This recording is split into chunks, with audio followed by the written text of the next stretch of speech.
In this video, we'll look at an example of how to conduct a test of independence using StatCrunch to find the components such as the expected counts, the test statistic, and the p-value. In this example, and this is from soccer, serious fouls result in a penalty kick with one kicker and one defending goalkeeper.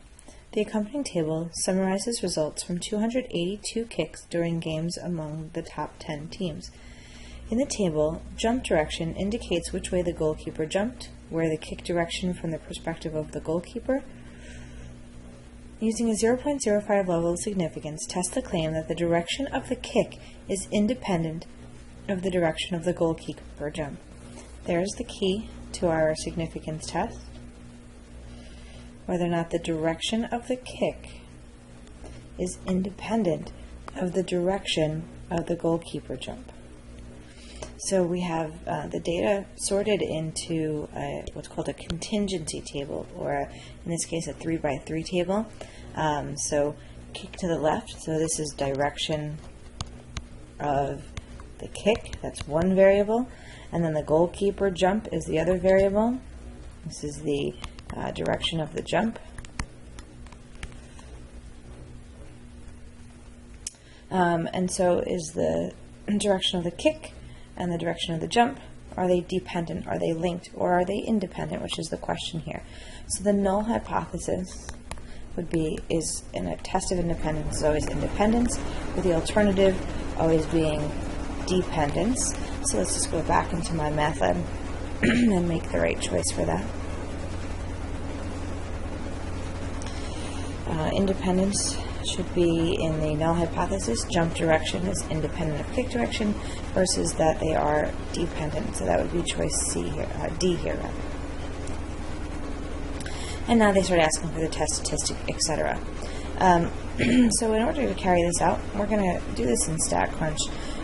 You could, if you wanted to, compute your expected counts by hand. So notice that the total sample size here is 282. So we could find the expected counts. So let's just find one of them here. Let's look at this one.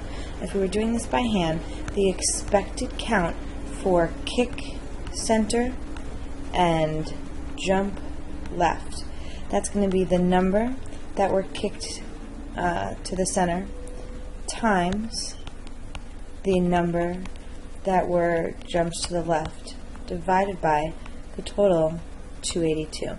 And this is just under the null hypothesis, independence of the two variables.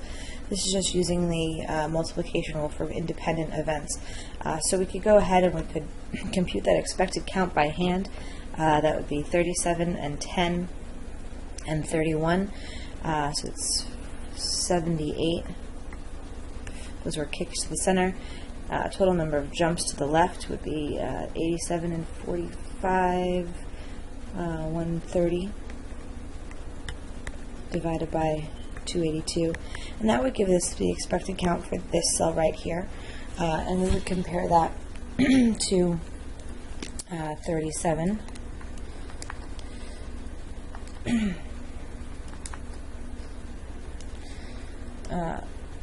So 78 times 130 divided by 282 would be 35.96. 35.96. So just for that one cell, this would be the expected count. This is the actual count. We can see that it's a little bit higher, but is it significantly higher? And is that consistent in more than just one of those cells? And so rather than go through all those calculations, I'm going to go back into my stat lab and then do this in StatCrunch.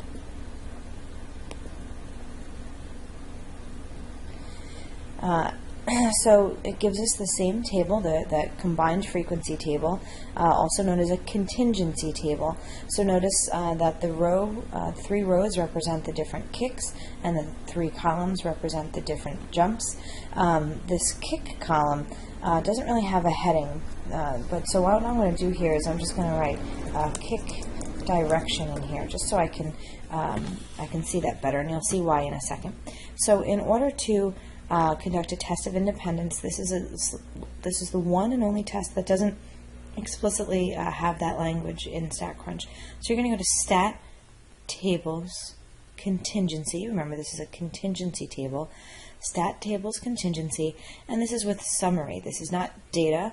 If it were data, it would be a list that would say like that kick 1 was a kick left, jump left. Kick 2 was a kick left, jump center, and so on and so forth. So we just have the frequencies, and those are summaries. So it's Stat Tables Contingency with summary. So the first thing we have to do is select our column variable, which would be the 3 different types of jumps. So that's jump center, jump left, and jump right. You can use shift or control to select the 3 of those. And then they want our row variable, which, remember, I gave it a heading of kick direct. Notice I'm not selecting the 3 different kicks here. I'm selecting the column that has the titles of the 3 different types of kicks. So the row label is kick direct, which is the kick direction. We have a whole bunch of different stuff that we can get from this here. What we want is expected counts. So I'm going to click expected counts there from the display. And then also we're doing a hypothesis test, chi-square test for independence. So it is in here, it's just not directly in here, pardon me. So I select the columns that represent the frequencies for my column variable. I select the label for the row that has the different types of row labels, the different row variable values. I want to see displayed the expected counts, and I wanted to do a test for independence. And then I'm just going to click compute. So here's everything I need. You can see that it kind of redrew my contingency table. The stuff in parentheses, that's my expected counts. There's that 36.51 that we computed before. And so you can see, for example, kick left, jump left, we had 50 in our sample. It should have been 42 if there was independence, so that one's a little bit off. Make sure that all the expected counts are greater than 5. That's one of the conditions for the test of independence to be valid, and they are, right? We have 6.7 here as the smallest, and so that's bigger than 5. Down here is our test statistic, 10.77, and our p-value, 0.0293. So let's go back into my math lab here, and let's see if we can enter our answers. I'm going to close this here. So what was the value of that test statistic? The test statistic was 10.77. Wants 3 decimal places, so 10.77. What was the 3rd decimal place? 771. 10.771. The p-value was 0.02 something. Let's get that back. 0.0293. 0.0293.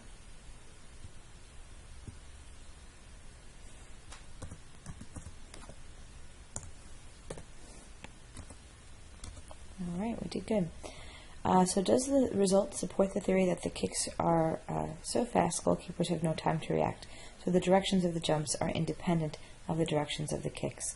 Our significance level was 0.05. 0.05 is the significance level. So is our p-value greater than alpha? Or is our p-value less than alpha?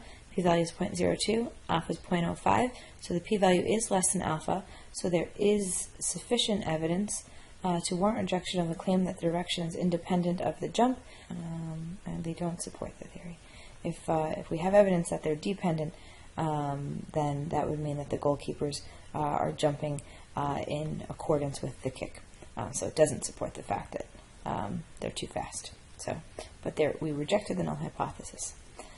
And that's our chi-square test of independence using StatCrunch.